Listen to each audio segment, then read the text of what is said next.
StreamFIT.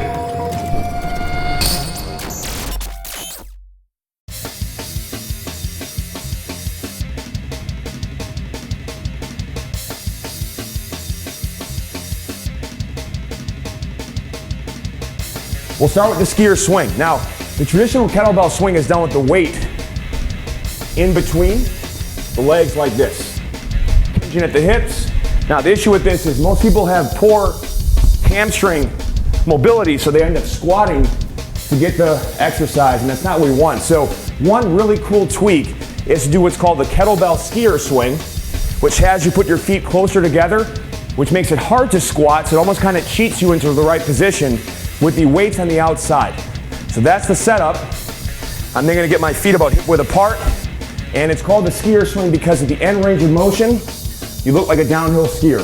So start here, hinge it back, hinge, everything's on my heels, relax your arms, glutes, right there the whole way.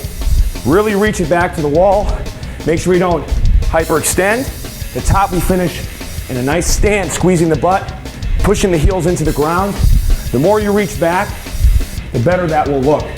Now obviously you can go heavier or lighter with the weights, but one thing I like you to really preferentially load one hip versus the other is go to a stagger. So instead of parallel hip, go like this, and now load one heel more than the other. Every time you come back to this, you would switch sides. So everything's on this heel. This is kind of good, like a kickstand on a bike for balance.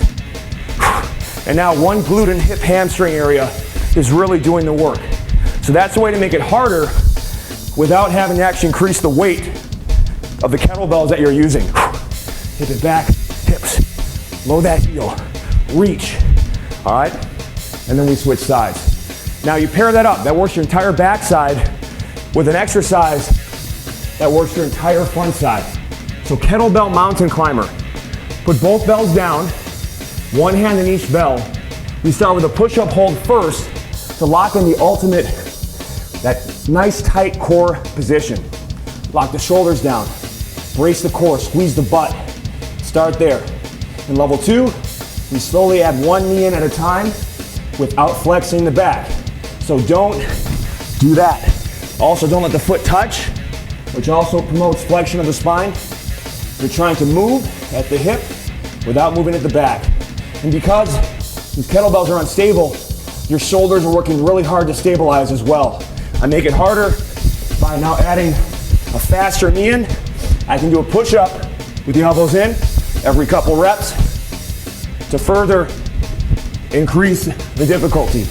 Those two will get the metabolism jacked up.